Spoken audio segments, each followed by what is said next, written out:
Okay, welcome back. This is the third module of Safer Spaces in Improv. And we're going to conclude on a lot of tips and getting into more specifics about how to make spaces safer and more inclusive for a specific group of people. I can't speak for every single group of people, so I'm going to give you a few tips that I've learned from working with a bunch of different people. And also some general ideas and guidelines. But in this module, I'm going to try to bring up different voices, and so I did a few interviews so that people from different communities can share their perspective with you. And I also encourage you to read a lot about those communities and to learn more about them and to make them feel safer and more included. So I want to start on broad lines about what you can do to any group to make the space feel safer and more inclusive of them. First, it's a bit of a chicken and egg problem, but if your group is diverse and has already a representation of the people you want to include, then that's great, and people will feel more confident and safer to approach it if they see themselves represented in that group.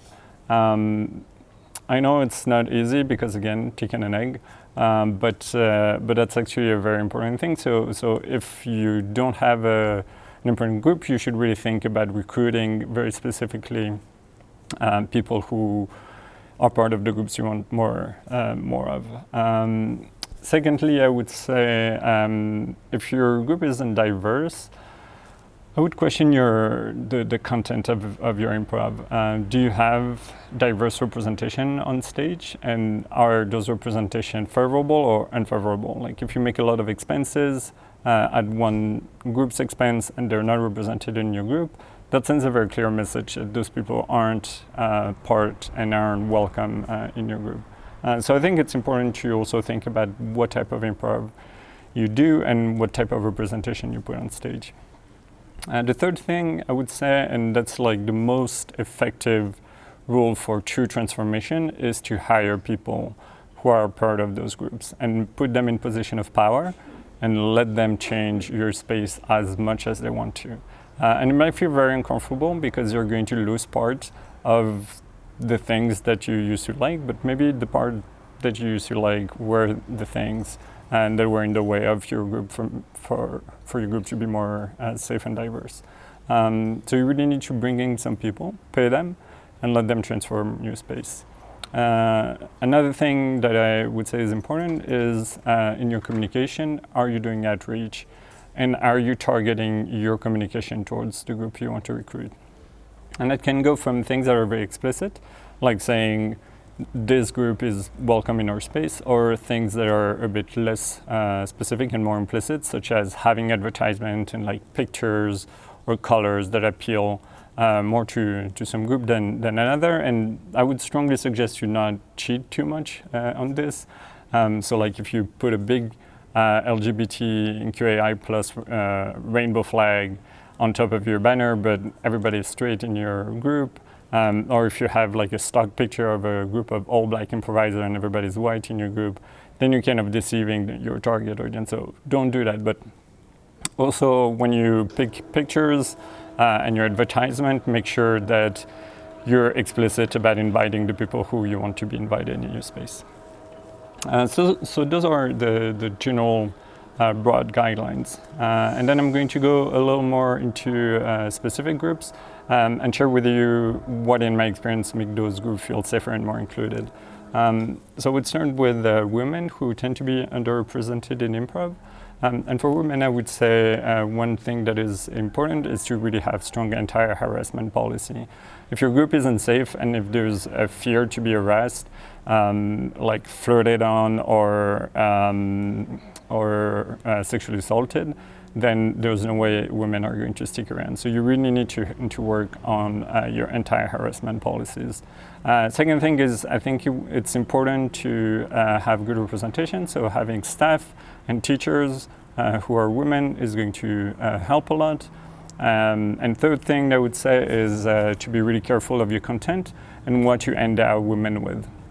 If you keep endowing women on stage to be mother or to be object of desire or sexual things, then you're going to prevent them from exploring the full range of art history and characters that they might want, and kind of like pigeonholed, and that might get very frustrating for them with time. So I would say like be really mindful to elevate their voice and really give them the improv that they want to do. Second group that I'd like to touch on is the LGBTQAI plus community. It's a bit complicated because it regroups such a wide different type of people, so I don't think there's one thing that you can do, but I would say again, think about your representation on stage. If you portray gay people in a way that's very caricatural and not representative of the reality of homosexuality, it's very likely that you're going to send a signal that those people aren't welcome and you might antagonize them. So I would be mindful of how you portray homosexuality on stage and what your content says about homosexuality. Even if you don't think you're being offensive, for example, having scene after scene of parents being homophobic towards their gay children isn't really as gay inclusive as you might think. We had those conversations with our parents.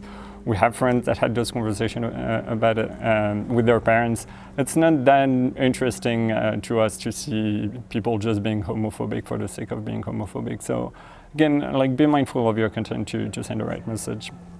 I would say also, especially for trans people, asking for everybody's name and pronouns and having that being very normalized in the space is really helpful, especially for non-binary people or trans people, as it like really sends a signal that their identity and their gender identity is going to be respected. Overall, I would say also there's a lot of groups that have a rule of like play only your gender, and that might be very limiting for people who are questioning about their gender and might want to transition.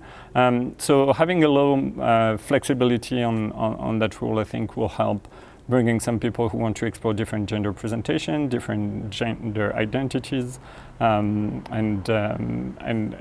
they will feel safer and more included and actually find your space to be a very lucky opportunity for them to answer questions that they have. Then I would say for to include people of different race, this is pretty. This will be very specific of the region or area you are. So I'm going to talk about a few generalities that are going to apply to both probably the United States and France. But I would say, again, like having a representation is really helpful. I think there's a few other things that you might want to think about, which is the location. Oftentimes in cities, there are neighborhoods that are more white, and there are neighborhoods that are more racially diverse. And if you hold your workshops, or if your theater is in a place that's really white, then maybe people of color will have a hard time going to that place. They might fear harassment on their way there.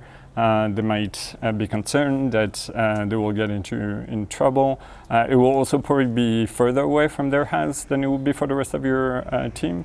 So again, I think if you have a choice in the location of your workshops or your events, you might want to pick some place that's more racially diverse.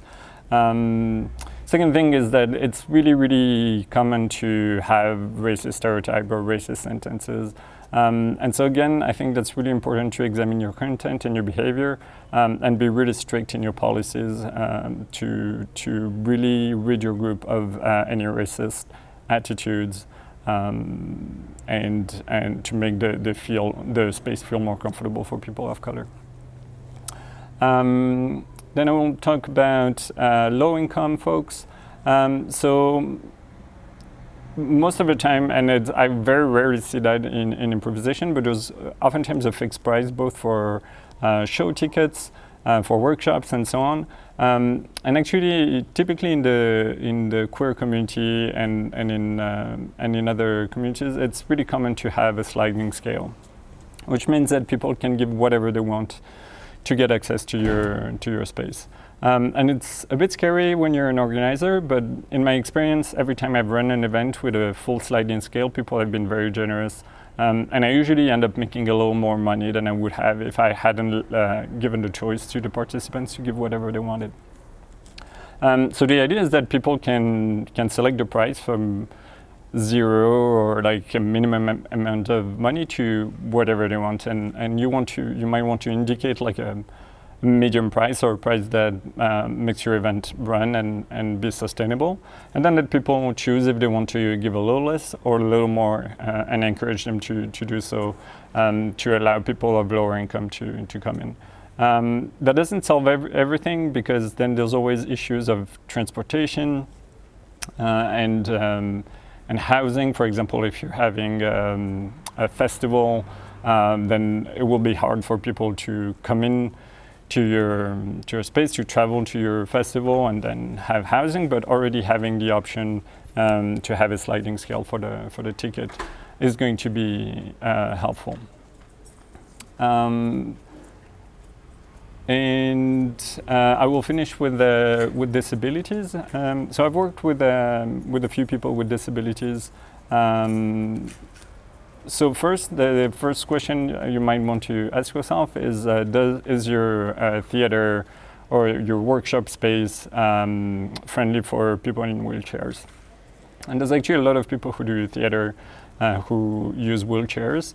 It might be temporary, it might be permanent. But if your doors aren't wide enough, if you don't have a ramp to get on stage, then it sends a very clear signal for people who are in wheelchair that they're not welcome in your space. And some of the most amazing theater performers I know are in wheelchairs, and I think it's really sad that they don't get more opportunities just because of a silly thing of not having a ramp to go up on the stage. So I think it's really important to make your space disability friendly. There's a lot of disability that are a little less visible than people in wheelchairs. And I think in general, like having a place to sit and very clear spaces where you can have a little bit of food or have a little bit of water will help a lot for people with chronic pain and to have some disabilities. And in general, I think checking in with people and like organizing games and exercises that have an option to not involve your body as much is important. And last, I think having a check-in before every rehearsal or every show and check in with your body and be like, all right, today I have some pain in here, or today I'm feeling very strong. And talking about boundaries is really important, because it will allow for people, even if it's temporary, even if it's permanent, to say, all right, today my leg isn't feeling so great, and I would like people not to touch it or not to jump on me, or today I'm feeling very strong, so please jump on my back, and I'd be very excited about that. And so I think having this conversation and sharing things and checking in with your body is going to help make your space feel safer and more inclusive for people with disabilities. And I think that's it for the tips I have for how to make different groups feel safer and more included. So I invite you to check out the interviews I've done and to check out the material I've selected for you to get to know more about those policies. So as we part, I hope that you have enjoyed this course and this series. I hope you will take to heart everything that I've shared with you and work on your space to make it feel safer and more inclusive. You can always contact me if you have any question. I'd be really happy to help you think about how to make your space feel more inclusive and solve issues that you might have specifically in your space, or point to people who will be more competent and qualified than I am. All right, well, thank you so much for checking this video series out, and I hope to see you soon. Bye.